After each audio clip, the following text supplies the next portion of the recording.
Assalamualaikum warahmatullahi wabarakatuh. Salam sejahtera kami sampaikan. Perkenalkan, nama saya Nabil Kistubillah. Dan saya Nurul Hijroh. Kami akan mempresentasikan tentang status proses di dalam sistem operasi.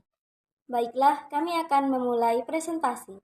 Jangan lupa tonton sampai akhir ya. Pertama-tama, sebelum kita mempelajari proses status dalam sistem operasi, terlebih dahulu kita mengetahui apa itu proses.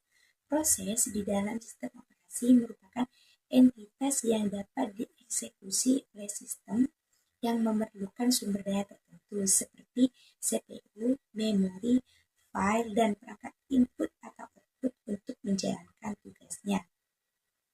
Proses dapat terdiri dari satu atau beberapa trip eksekusi yang bekerja sama untuk mencapai tujuan yang sama.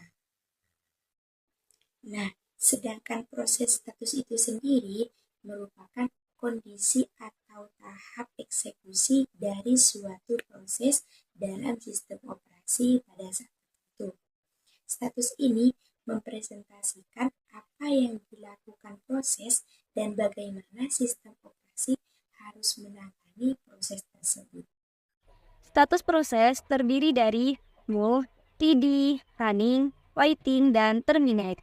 Definisi setiap status. Status new yaitu proses baru saja dibuat dan belum siap untuk dieksekusi oleh CPU. Proses ready yaitu proses siap untuk dieksekusi oleh CPU dan menunggu di antrian siap untuk mendapatkan giliran eksekusi. Pada proses running, proses sedang dieksekusi oleh CPU. Definisi waiting yaitu proses menunggu suatu kejadian seperti menyelesaikan operasi input atau output sebelum dapat melanjutkan eksekusi. Dan pada status terminate, proses telah selesai dieksekusi dan semua sumber daya yang digunakan telah dibebaskan oleh sistem operasi. Berikut adalah contoh diagram status proses. Contoh sederhananya, ketika Anda mengklik ikon aplikasi, sistem operasi membuat sebuah proses baru di dalam status new. Proses ini kemudian siap untuk dijalankan dan menunggu giliran di dalam antrian siap dalam status ready. Ketika CPU tersedia, proses ini mulai dieksekusi di status running. Jika Anda membuka file, proses mungkin harus menunggu hingga file tersebut dibaca dari disk di status waiting. Setelah proses file selesai, proses kembali ke status ready untuk dieksekusi. Setelah Anda selesai mengedit dokumen dan menutup aplikasi, proses ini selesai dan diberhentikan di status terminate. Dengan pemahaman tentang proses, kita bisa lebih mengerti bagaimana sistem operasi mengelola eksekusi program dan mengalokasikan sumber daya secara efisien. Agar bisa lebih dipahami, saya akan berikan contoh sebagai berikut. Mula-mula, proses A diciptakan atau new dan siap dieksekusi atau ready. Kemudian, proses A akan dipilih oleh penjadwal dan mulai berjalan atau running. Setelah itu, proses A memerlukan data dari disk dan harus menunggu operasi input atau output, dan tahap ini disebut dengan waiting. Setelah operasi tersebut selesai, maka proses A akan kembali dan siap untuk dijalankan atau ready.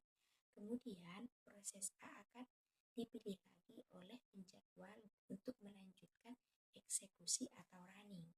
Setelah tugas selesai, maka proses A tersebut akan diberhentikan atau bisa disebut dengan terminate.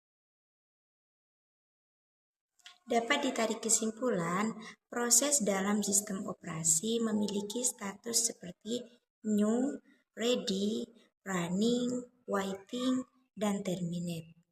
Proses berpindah antar status berdasarkan kondisi tertentu. Pengelolaan proses adalah tugas kompleks yang krusial untuk stabilitas dan efisiensi sistem operasi. Memahami status proses membantu menghargai bagaimana sistem operasi mendukung multitasking dan pemanfaatan sumber daya yang optimal. Sekian presentasi dari kami. Kurang lebihnya mohon maaf. Wallahul muwaffiq ila aqwamit thoriq. Assalamualaikum warahmatullahi wabarakatuh.